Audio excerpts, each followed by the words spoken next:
하나님의 말씀 마태복음 24장 32절로 33절입니다. 무화과 나무의 비유를 배우라.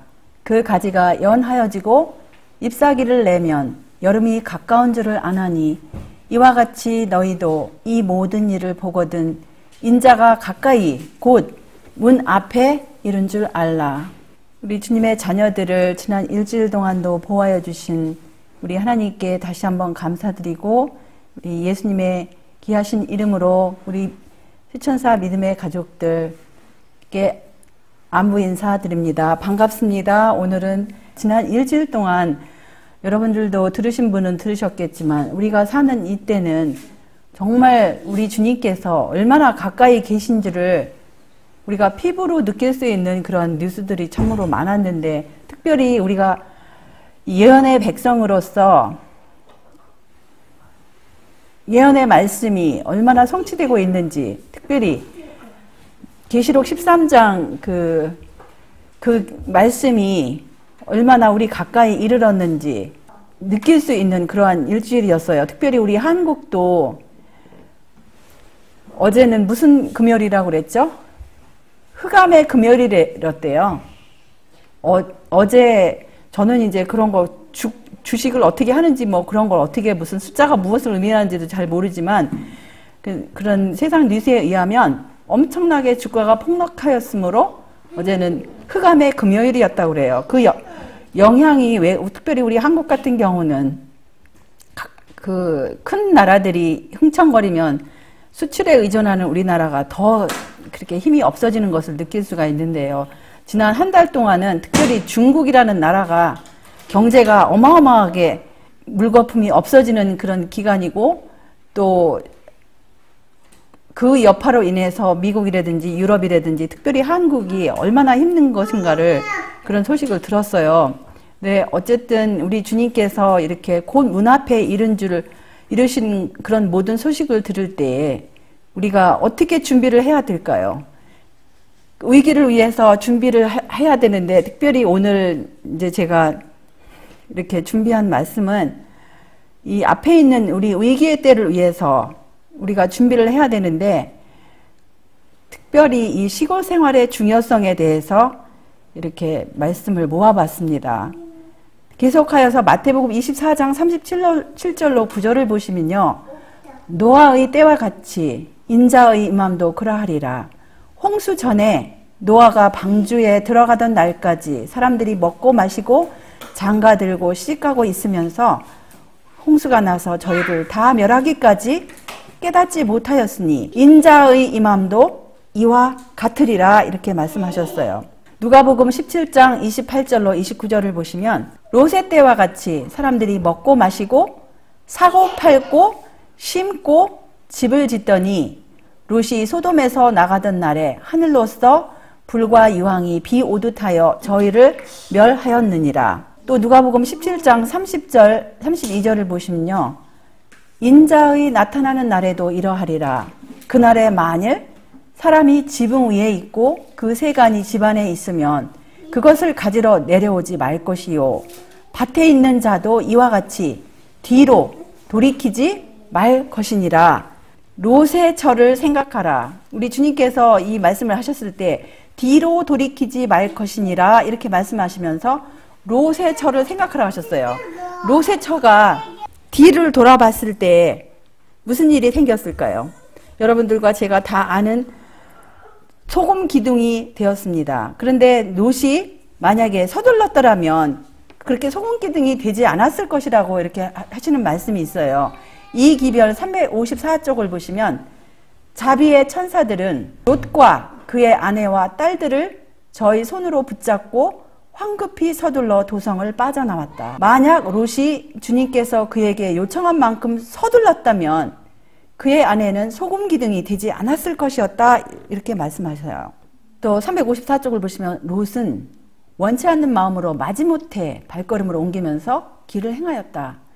그는 너무나 오랫동안 악한 자들과 사귀어왔으므로 자기 아내가 영원한 소금 기둥으로 들판에 서게 되는 것을 보기까지 자기의 위기를 깨달을 수 없었다. 롯이 소돔에 들어갔을 때 그는 자신을 온전히 죄악에 물들지 않게 하고 가족들을 명하여 자신을 뒤따르게 하려고 하였다. 그러나 그는 크게 실패하였다.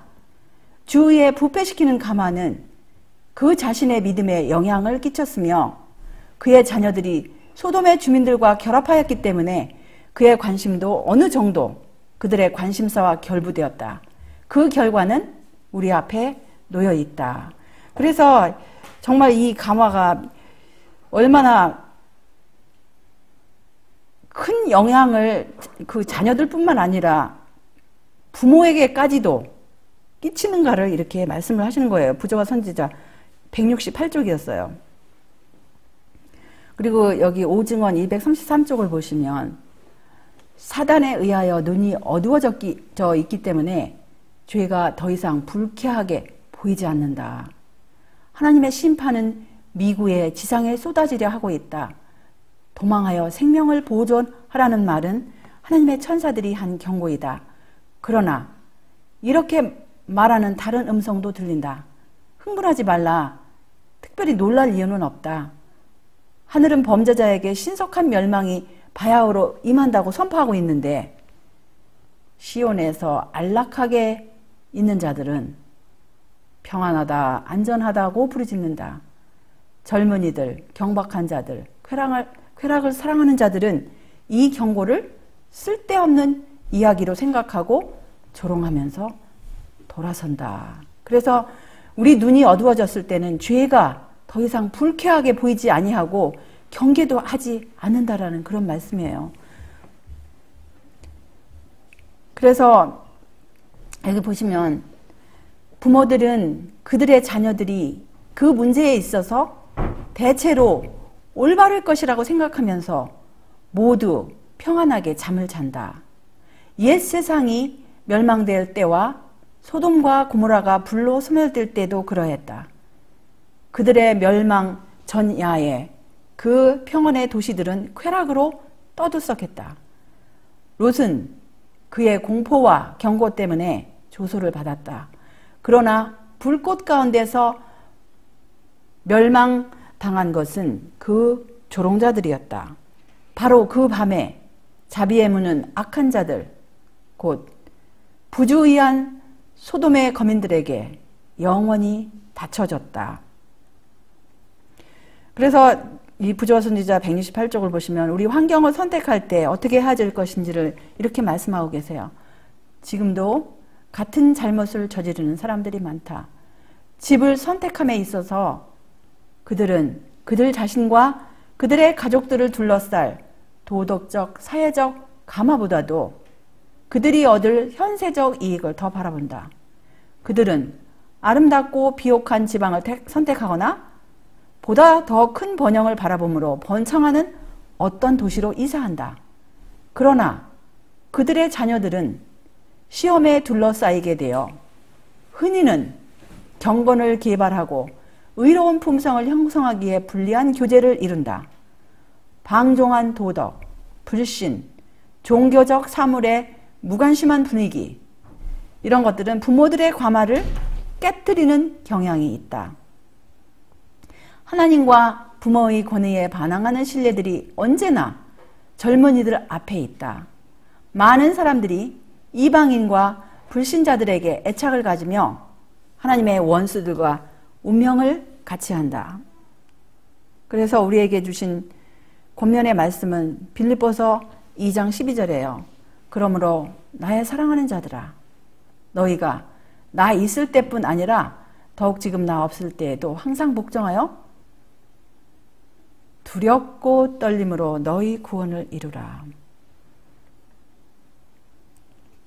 이기별 354쪽에 보시면 롯에게 소돔을 떠나라고 경고하신 같은 음성은 너희는 저희 중에서 나와서 따로 있고 부정한 것을 만지지 말라. 고린도후서 6장 1절에 만지지 말라고 명령하신다. 이 경고에 순종하는 자들은 피난처를 찾게 될 것이다. 각자는 스스로 정신을 바짝 차리고 자기 가족을 구원하기 위하여 노력해야 한다. 각자는 사업을 위하여 대기하는 태세를 갖추고 있어야 한다. 그렇게 하시면 어떻게 해요? 하나님께서는 단계적으로 다음에 행할 일을 나타내 보여주실 것이다. 그러면 롯과 에녹에게서 우리가 배울 교훈이 무엇일까요? 나라 안에 불법이 성할 때 롯의 음성이 소돔성에 들렸던 것처럼 경고와 교훈을 주는 어떤 음성이 항상 들려야 한다. 그렇지만 만일 롯이 악하고 타락한 도시 안에서 살지 않았더라면 자기 가족을 많은 악에서 보존할 수 있었을 것이다. 롯과 그의 가족이 소돔 안에서 행한 모든 것은 도시에서 얼마 떨어진 곳에서 살면서도 충분히 할 수 있었다. 에녹은 하나님과 동행하였으나 소돔성의 롯처럼 온갖 종류의 폭력과 사악으로 타락한 도시 안에서 생활하지 않았다. 그래서 롯도 자기도 경고의 음성을 외친다고 소돔 안에서 외쳤지만 그 안에 살 필요가 없었다는 거예요. 에녹처럼 밖에서도 얼마든지 그렇게 할 수 있었다고 이렇게 하시는 말씀입니다. 우리의 노력은 우리가 사는 위기의 때를 위하여 너무 약하다. 우리를 두르고 있는 교만과 방종, 불경과 죄는 우리에게 영향을 미치고 있다. 할 수 있는 대로 신앙생애에 불리한 모든 교제를 피하는 일의 중요성을 깨닫는 자는 별로 없다. 환경을 택할 때 그들의 영적 번영을 먼저 생각하는 자는 별로 없다. 이렇게 말씀하십니다. 교회증언 5권 232쪽이었어요. 그런데 우리에게 주시는 경고의 음성을 어떻게 하라고 이렇게 말씀하십니다. 날카로운 눈으로 접근하는 위험을 보고 경고의 음성을 높이도록 시온의 성벽 위에 배치된 많은 사람들은 잠들어 있다. 이 위기의 시간에 가장 활동적이고 방심하지 않아야 할 바로 그 사람들이 그들의 의무를 등한히 하고 영혼들의 피를 그들 자신에게 초래하고 있다. 그래서 주님의 참된 백성일 것 같으면 다가오는 위험을 보고 이 경고의 나팔을 불어야 돼요. 얼마나 우리가 가까이 갔는지. 그래서 주님께서는 이미 그분의 성경 말씀과 예언의 신 가운데 어마어마한 경고의 음성들을 주셨습니다. 그래서 우리가 정말 그 경고의 음성들을 받아서 이렇게 서로에게 외쳐야 하고 서로 자는 사람들을 서로가 정말 깨워야 할 때가 바로 지금인 것 같습니다. 그래서 주님의 경고의 음성은 이렇습니다. 그 이기별 357쪽을 보시면 도시들을 떠나라 이렇게 말씀하세요. 도시들을 떠나라는 말을 할 수밖에 없다. 그대들이 산과 계곡으로 들어가야 한다고 해서 그것을 큰 손실인 것처럼 생각지 말라. 그대들이 하나님과 홀로 있을 수 있는 은거지를 찾아 그분의 뜻과 길을 배우도록 하라.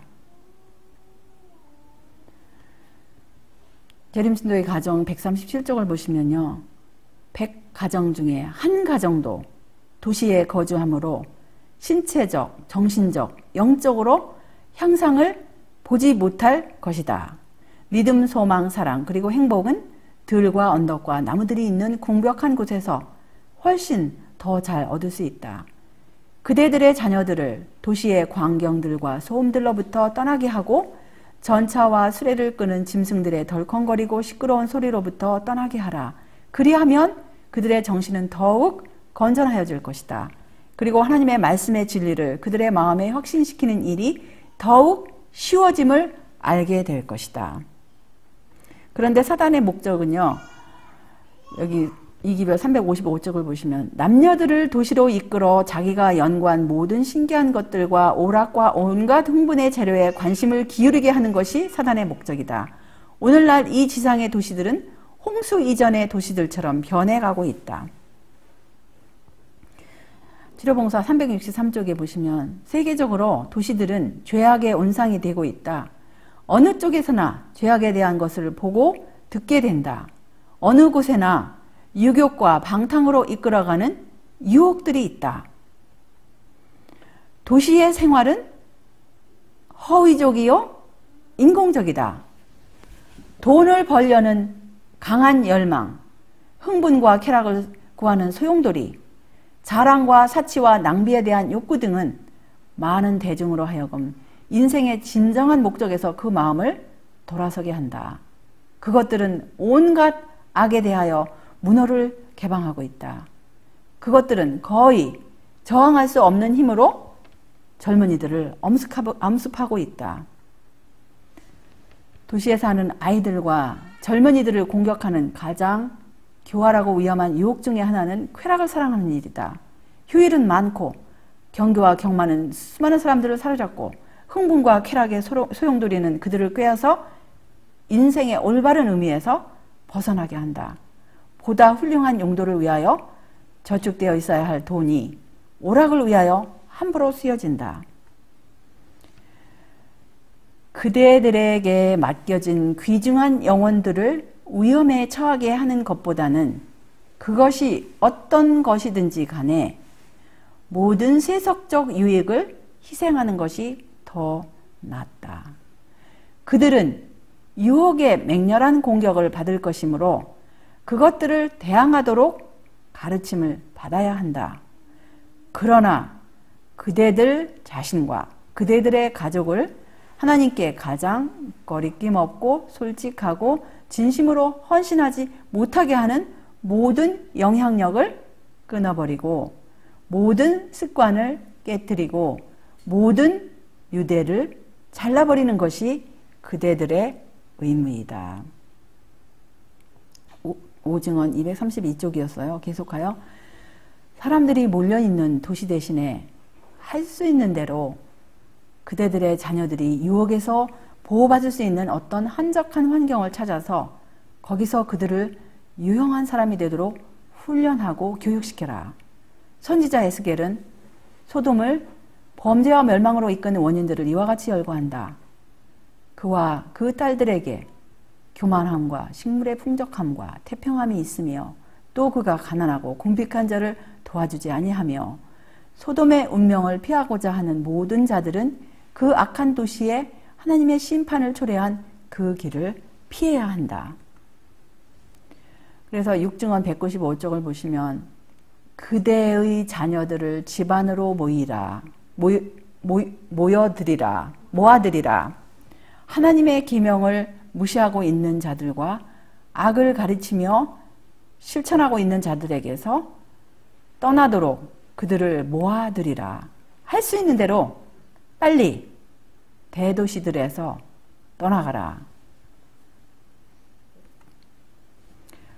도시에 위치한 학교에 자녀들을 보낼 때 그곳에는 그들을 매혹하고 혼란시키는 모든 방면의 시험이 기다리고 있으므로 품성 형성 사업이 부모와 자녀 양편에 10배나 더 힘들게 된다. 사건 97쪽이었어요. 많은 부모들은 도시가 더욱 바람직하고 유익을 주는 곳으로 생각하고 그들의 시골집을 떠나서 도시로 이사한다. 그러나 이렇게 함으로 그들은 그들의 자녀들을 많은 유혹에 노출시킨다.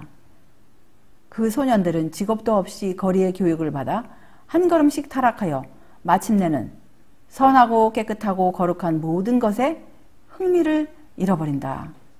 부모들이 신체적, 정신적 강건에 가장 유리한 가마들이 있는 시골의 가족들과 함께 머물러 있었더라면 얼마나 더 좋았겠는가. 제림스의 가정 137쪽이었어요. 계속하여 부모들의 등한히함으로 말미암아 도시에 있는 우리 젊은이들은 하나님 앞에서 그들의 행동을 더럽히고 그들의 심령을 타락시키고 있다. 게으름의 결과는 언제나 그러할 것이다. 구빈원과 감옥 그리고 기우수대는 부모들의 의무 태만에 대한 비참한 이야기를 널리 알려주고 있다. 그대들의 가정을 소돔과 고모라로부터 할 수 있는 대로 멀리 떨어진 곳에 선택하도록 연구하라. 대도시들로부터 떠나라. 그렇게 함으로 비록 그대들이 전혀 부하게 될 수 없을지라도 할 수만 있으면 그대들의 가정들을 조용한 궁벽한 시골에 가지도록 하라. 가장 좋은 가마가 있는 곳에 정주하라. 그 다음에 이기별 355쪽에 보시면 자녀들이 멸망받기에 알맞는 도시의 유혹에 더 이상 노출되지 않게 하라. 주님께서는 우리들에게 도시를 떠나라는 경고와 견면의 말씀을 주셨다. 그러므로 이러한 계제에 도시에 아무런 투자를 하지 않도록 해야 한다. 부모들이여, 그대들의 자녀들의 영혼을 어떻게 생각하고 있는가? 그대들은 자신의 가족들이 변화된 몸으로 하늘나라에 들어갈 수 있도록 준비하고 있는가? 그대들은 자기 가족들이 하늘 임금의 왕족이 되기 위한 준비를 시키고 있는가? 마가복음 8장 36절 인용하셨어요. 사람이 만일 온 천하를 얻고도 제 목숨을 잃으면 무엇이 유익하리요? 그대들의 자녀들의 영혼의 가치와 비교해 볼 때 이 세상에 평안과 안락과 편의가 얼마나 무가치한 것인가. 모든 부모들은 저의 자녀들을 교육하는 것이 영혼들을 구원하는 중대한 사업임을 깨달아야 한다. 시골에서는 생활에 필요한 일들을 할 때 풍부하고 유익된 운동을 얼마든지 할 수 있으며 신경과 근육을 발달시키므로 육체적인 건강을 얻을 수 있다. 우리 자녀들의 교육을 위하여 도시들을 떠나라는 것이 나의 기별이다. 그래서 자녀들뿐만 아니라 부모들 자신들을 위해서도 부모들 자신들의 신경과 근육과 또 지적, 영적 그런 모든 능력을 위해서 시골로 가라는 그런 말씀이에요. 그 다음에 이 도시들, 이러한 도시들은 온갖 종류의 제약으로 가득 차 있으며 동맹파업, 살인자들 및 자살 행위로 가득 차 있다. 사단은 이러한 일에 가담하고 있으며 파괴하는 인간의 행동을 지배하고 있다. 사단의 영향권 내에 있는 인간들은 다만 죽이는 재미로 살인하며 저들은 이러한 일들을 더욱 빈번히 행할 것이다. 만약 우리 자신이 스스로 불의한 가마락 가운데 살고 있다면 우리가 어떻게 자신의 그릇된 행위의 결과들을 취소하기 위하여 하나님께서 이정을 행하여 주시도록 기대할 수 있겠는가? 결코 그럴 수 없다. 이 말씀은 성경 말씀에도 나오죠. 이 말씀의 내용을 갈라디아서 6장 7절에 보시면 사람이 무엇으로 심든지 그대로 거두리라 이렇게 말씀하시는 거예요. 그래서 그리스도께서는 문 앞에 서 계신다. 그렇기 때문에 나는 우리 신자들에게 그대들이 도시들을 떠나 시골로 이사라는 부르심을 받을 때 그것을 큰 손실로 여기지 마라. 축복을 붙잡으려는 자들을 위하여 여기저기에 풍성한 축복들이 기다리고 있다. 자연계의 광경과 창조주의 역사하심을 바라보며 하나님의 피조물들을 연구함으로써 그대들은 자기도 모르게 하나님과 같은 거룩한 형상으로 변화하게 될 것이다. 많은 사람들은 아직도 도시에 남아있고 싶어 할 것이나 모든 사람들이 죄악의 장면들과 소음을 피하여 이사하고 싶은 때가 머지않아 올 것이며 도시들의 공기마저 오염된 듯이 보일 정도로 죄악과 부패상이 증가할 것이다. 그래서 여기 하나님께서는 이렇게 하나님의 사랑하는 자녀들에게 이렇게 경고의 기별, 권면의 말씀을 주셨는데 이런 말씀을 전혀 모르고 하나님도 모르고 성경도 없고 이런 영감의 글도 없는 세상 자녀들도 요즘은 어떻게 합니까? 많은 사람들이 이제 더 이상 도시에 남지 않고 시골로 가고 싶어서 이것저것 알아보는 그런 현상이 세계적으로 일어나고 있습니다. 여기 오증원 234쪽을 보시면 영혼들의 운명을 손에 쥐고 계시는 분은 하나님이시다. 그분은 항상 조롱을 받지만은 않으실 것이다. 그분은 반드시 희롱당하지만은 않으실 것이다. 이미 그분의 심판은 땅에 임하고 있다. 사납고 무서운 폭풍은 지나가면서 파멸과 죽음을 남긴다. 삼켜버리는 불은 사람이 없는 숲과 인구가 조밀한 도시를 쓸어버린다. 폭풍과 파선은 바다를 여행하는 자들을 기다린다. 사고와 재난은 육지를 여행하는 모든 자들을 위협한다. 태풍, 지진, 전쟁, 기근은 신속히 꼬리를 물고 일어난다. 그러나 사람들의 마음은 굳어진다. 그들은 경고하는 하나님의 음성을 깨닫지 못한다. 그들은 몰려오는 폭풍을 피할 수 있는 유일의 피난처로 도망하지 못할 것이다. 마지막 사건 95쪽에 이런 말씀이 있어요. 주님께서는 당신의 백성들이 도시를 떠나서 거주하기를 원하시는데 그것은 생각지 못한 때에 불과 유황이 하늘로서 이 도시들 위에 비 오듯 쏟아질 것이기 때문이다. 그들의 죄에 비례하게 그들은 형벌을 받게 될 것이다.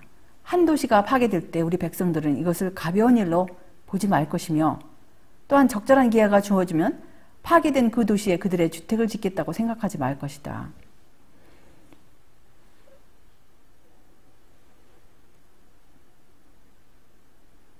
여기 치료봉사 364쪽에 보시면 기업의 활동과 노동조합과 동맹파업의 결과로 도시 생활의 조건은 계속적으로 점점 더 어려워져 가고 있다. 우리 앞에는 심각하게 어려운 문제들이 놓여 있다. 그리하여 많은 가족들은 도시에서 떠나야 할 필요가 생기게 될 것이다. 이런 도시들의 편만한 소란과 혼란, 노동조합과 동맹파업으로 초래되는 조건들은 우리 사업의 큰 장애로 입증될 것이다. 사람들은 여러 가지 직업에 종사하는 자들을 어떤 특정한 조합에 예속시키고자 노력하고 있다. 이것은 하나님의 계획이 아니며 우리가 결코 인정해서는 안 되는 어떤 세력에 의한 계획이다. 하나님의 말씀은 성취되고 있다. 아기들은 불에 태워지기 위해 단으로 스스로를 묶고 있다. 이 말씀을 보실 것 같으면 지난 몇십 년 동안에 과거에 없었던 조합의 단위들이 서로가 서로의 그 조합에 들지 아니하면 활동할 수 없도록 법적으로 이렇게 묶어매지 않습니까? 그 말씀이에요. 왜냐하면 하다못해 어떤 전문직에 종사하더라도 그 전문직이 형성한 그 조합에 들지 않으면 활동할 수 없어요. 요즘에는 어떠한 직업이든지 그것이 뭐 임금이 많은 어떤 전문직이든지 아니면 노동직이든지 거의 모든 직업들이 이러한 조합에 들지 않으면 안 되도록 이렇게 여러 가지로 얽어매고 있어요. 그런데 이런 것들은 우리 자신을 그렇게 하지 말라라는 그런 말씀입니다.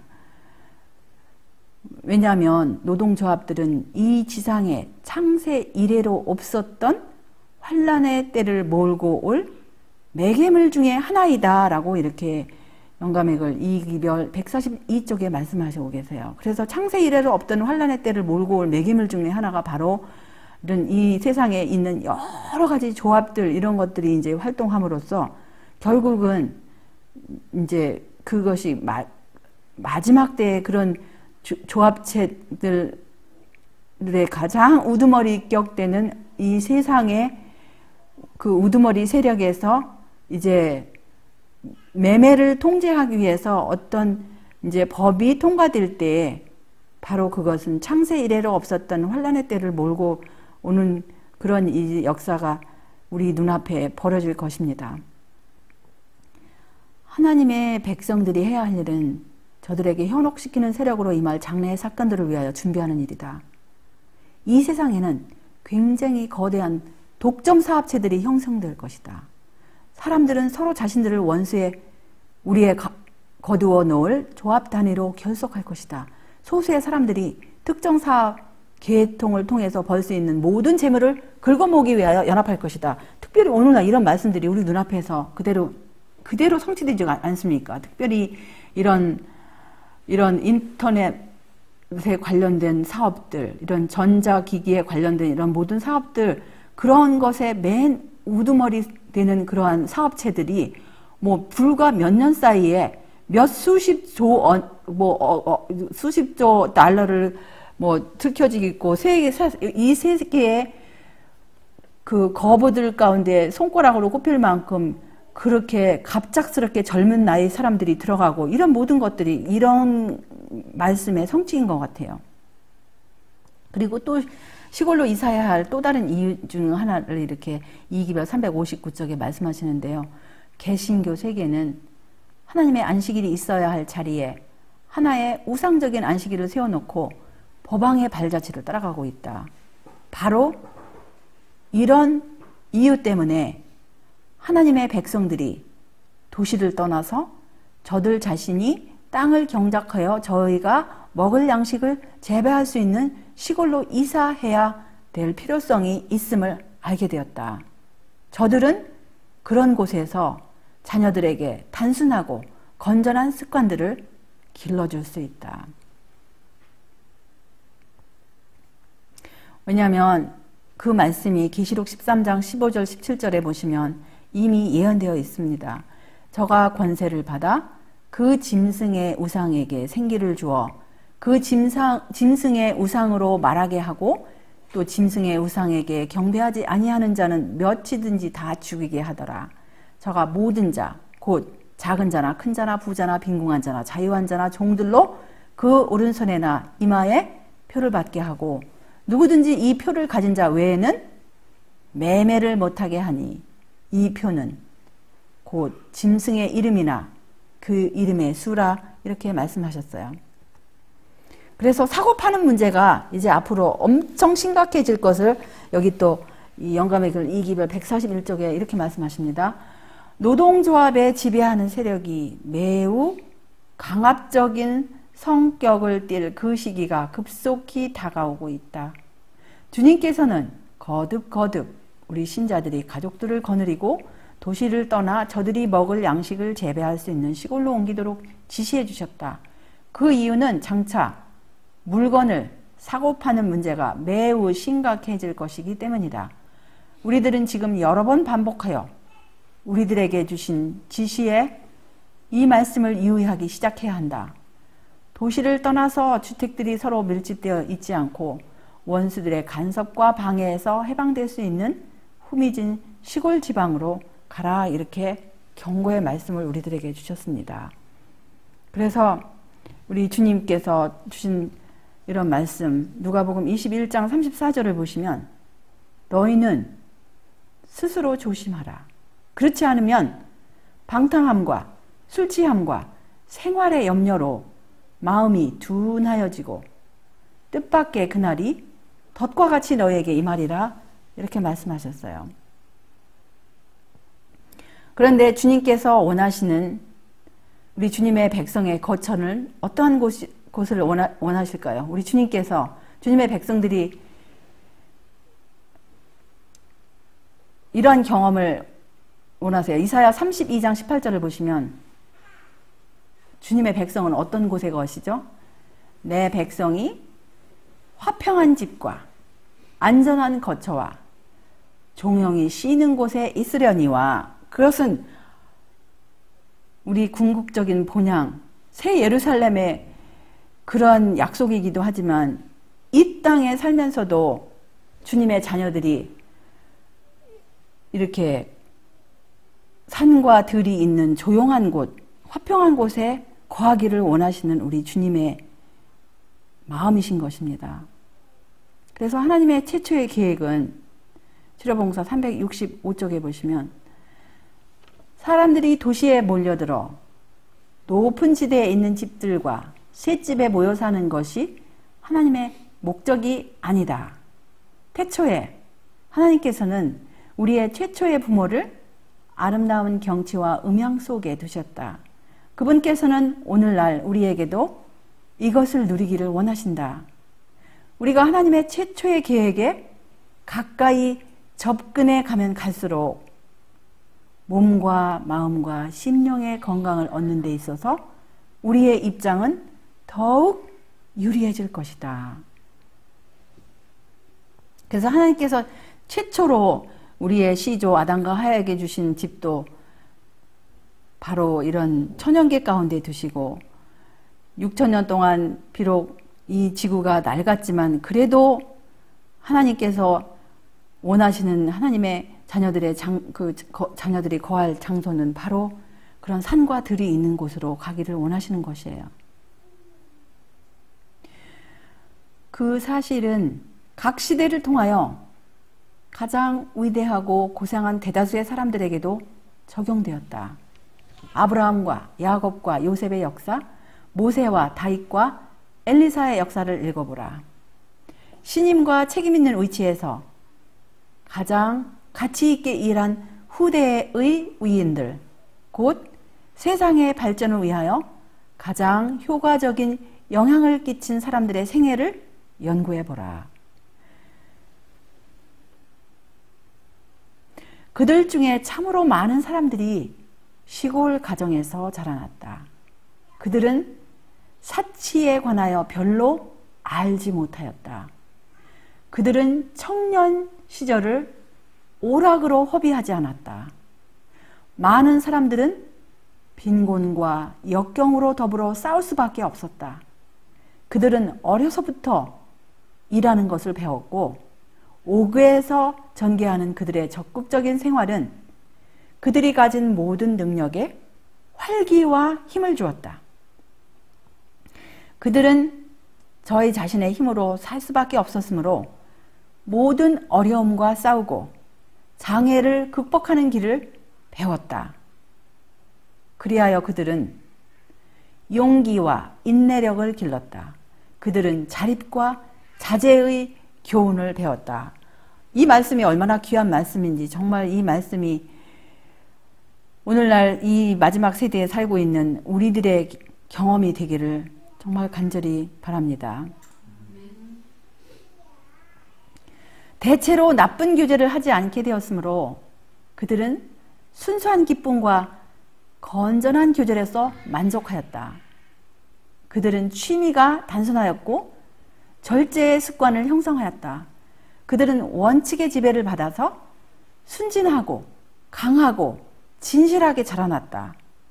그들이 일생의 사업에 부름을 받게 되었을 때 그들은 육체적, 정신적 힘, 쾌활한 마음, 계획하고 실천하는 능력, 악을 저항하는 확고부동한 태도 등을 나타내게 되었다. 그러한 것들이 그들로 하여금 세상에서 선을 위한 적극적인 능력이 되게 하였다. 그래서 부모들이 자녀들에게 내려줄 수 있는 가장 좋은 유산이 무엇인가 이렇게 계속하여 367쪽에 말씀하시는데요. 건강한 몸과 건강한 정신과 고상한 품성의 선물은 그대가 자녀들에게 남겨줄 수 있는 가장 좋은 유산이 될 것이다. 무엇이 인생의 진정한 성공이 되는지를 이해하는 사람들은 때를 잃기 전에 주의할 것이다. 그들은 가정을 선택함에 있어서 생애의 최선의 것이 무엇인지 언제나 유의할 것이다. 인간의 업적만을 볼 수 있는 곳, 보고 듣는 것이 흔히 죄악적인 생각을 일으켜주는 곳, 소동과 혼란이 피로와 불안을 가져다주는 곳에 거주하는 대신에 그대가 하나님의 업적을 바라볼 수 있는 곳으로 가라. 아름답고 조용하고 평화로운 천연계 가운데서 마음의 안식을 찾으라. 푸른 들과 숲과 언덕에 눈이 머물게 하라. 도시의 먼지와 연기로 흐려지지 않은 푸른 하늘을 쳐다보고 생기를 주는 하늘의 공기를 마시라. 도시 생활의 오락과 방통에서 벗어나 그대들의 자녀들과 벗이 되고 그들에게 하나님의 솜씨를 통하여 하나님을 알도록 가르쳐 줄 수 있고 그들을 성실하고 유용한 생애를 하도록 교육시킬 수 있는 곳으로 가라. 그래서 부모들의 의무를 이렇게 말씀하십니다. 할 수만 있으면 자녀들을 위하여 가정을 시골에 장만하는 것이 부모들의 의무이다. 그 다음에 이기별 356쪽에 보시면요. 가급적 하루속히 도시들을 떠나서 그대들이 정원을 가질 수 있고 자녀들은 꽃들이 자라는 광경을 바라볼 수 있으며 그 가운데서 단순성과 순결성에 대한 교훈들을 배울 수 있는 작은 땅을 사도록 하라. 부모들은 시골에서 작은 주택과 농토를 장만할 수 있다. 거기서 그들은 과수원을 경작하고 그들의 혈관을 통하여 흐르는 삶에 필요한 피를 더럽히는 고기를 대신할 채소리와 작은 과일들을 재배할 수 있다. 그런 곳에서는 자녀들이 도시 생활에 타락하게 하는 감화에 둘러싸이지 않을 것이다. 하나님께서는 당신의 백성들이 도시들 밖에서 그런 가정들을 찾도록 도우실 것이다. 주님께서는 우리들이 여유가 있는 대지에서 생활하기를 바라신다. 당신의 백성들은 도시에 운집하여서는 안 된다. 주님께서는 저들이 가족을 거느리고 도시를 떠나 영생을 위하여 보다 철저한 준비를 할 수 있게 되기를 바라신다. 그래서 주님께서 주님의 자녀들을 향한 그 귀하신 뜻은 주님의 자녀들이 그렇게 비좁은 곳에서 도시 가운데 살지 아니고 여유가 있는 대지에서 생활하기를 원하신다는 거예요.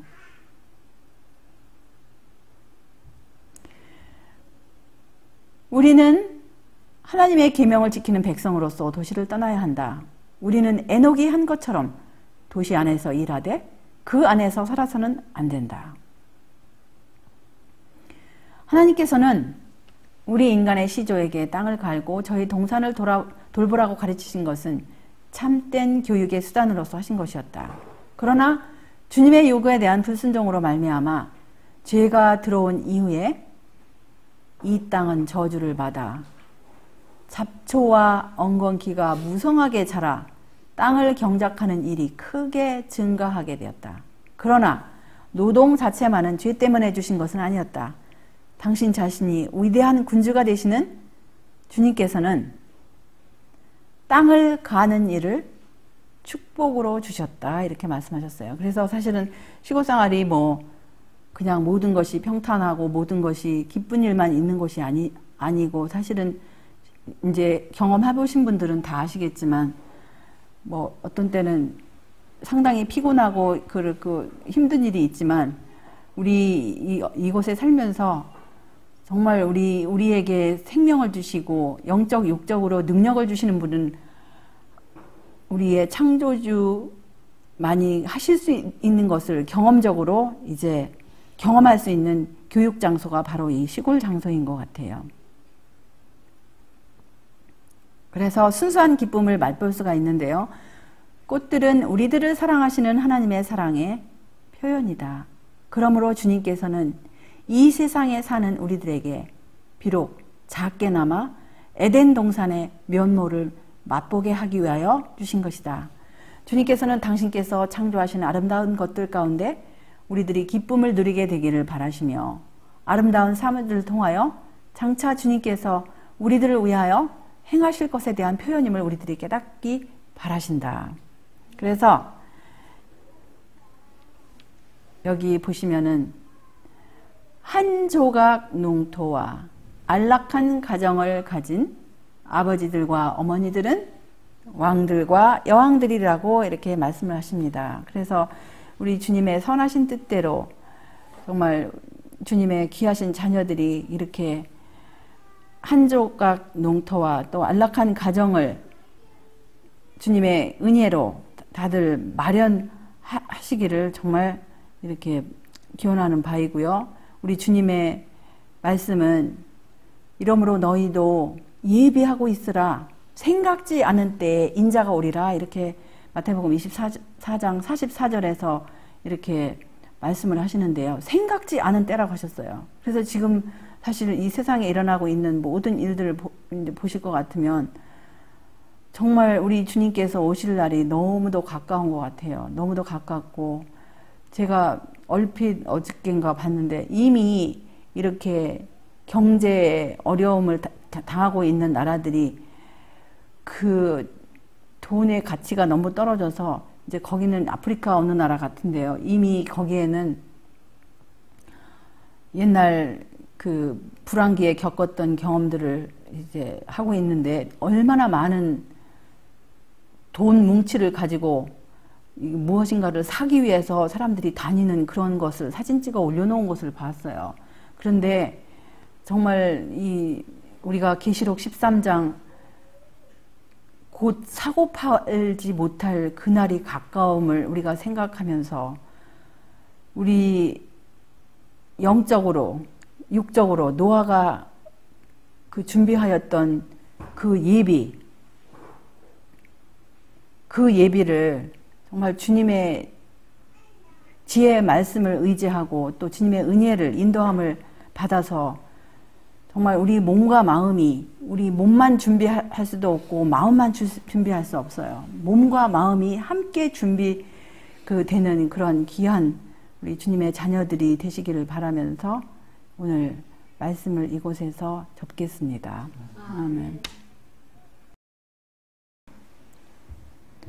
하늘에 계신 우리들의 아버지, 오늘도 우리 주님의 크신 자비와 긍휼하심으로 이 소란한 세상 가운데서 아직도 이 평안한 안식일을 보낼 수 있도록 은혜와 자비를 베푸셨사오니 참으로 감사와 찬양을 올리옵나이다.